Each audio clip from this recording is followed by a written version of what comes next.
Dari Allah segala kebaikan dan keberkahan.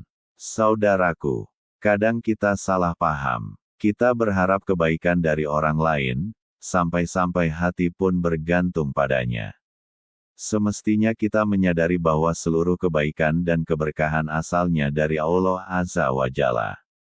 Allah Azza wa Jalla berfirman, "Katakanlah, wahai Tuhan yang mempunyai kerajaan, Engkau berikan kerajaan kepada orang yang Engkau kehendaki dan Engkau cabut kerajaan dari orang yang Engkau kehendaki.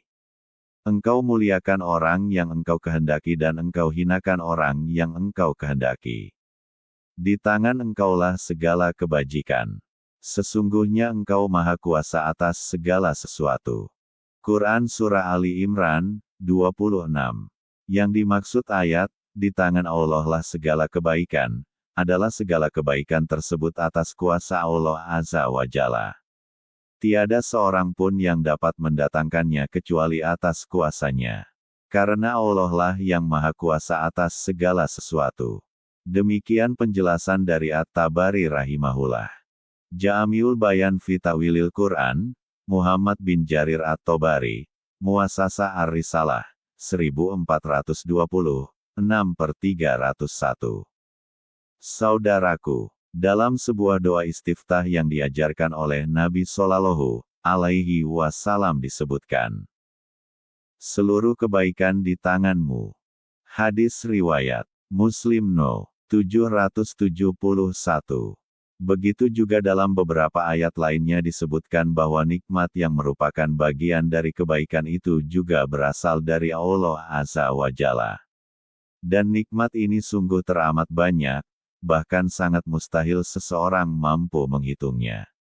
Allah Azza wa Jalla berfirman, "Dan apa saja nikmat yang ada pada kamu, maka dari Allah lah datangnya." Quran Surah An-Nahl, 53. Sesungguhnya karunia itu di tangan Allah. Quran Surah Ali Imran, 73. Dan jika kamu menghitung nikmat Allah, tidaklah kamu dapat menghitungnya. Quran Surah Ibrahim, 34.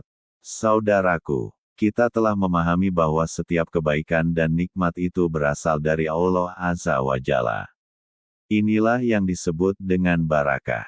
Maka ini menunjukkan bahwa seluruh keberkahan berasal dari Allah Azza wa Jalla semata. At-Tabaruk, Helm, 15-17.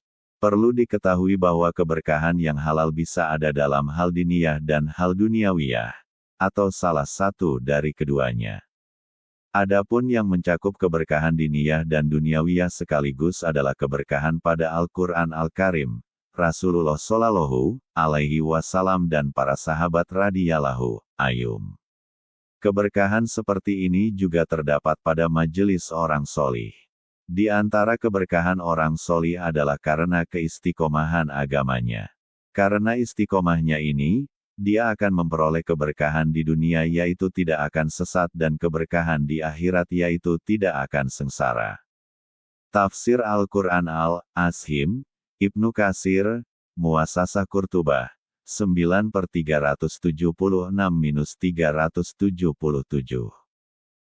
Maka jika datang kepadamu petunjuk daripadaku, lalu barang siapa yang mengikuti petunjukku, ia tidak akan sesat dan tidak akan celaka. Quran Surah Taha, 123. Saudaraku, keberkahan orang solih pun terdapat pada usaha yang mereka lakukan. Mereka begitu giat menyebarkan ilmu agama di tengah-tengah masyarakat sehingga banyak orang pun mendapat manfaat. Itulah keberkahan yang dimaksudkan. Nabi Shallallahu Alaihi Wasallam menyebut orang-orang solih yang berilmu sebagai pewaris para nabi. Sesungguhnya para ulama adalah pewaris para nabi. Hadis riwayat Abu Daud No. 3641, At-Tirmidzi nomor 2682 dan Ibnu Majah No. 223. Saudaraku, ketika seseorang mencari harta dengan tidak diliputi rasa tamak, maka keberkahan pun akan mudah datang.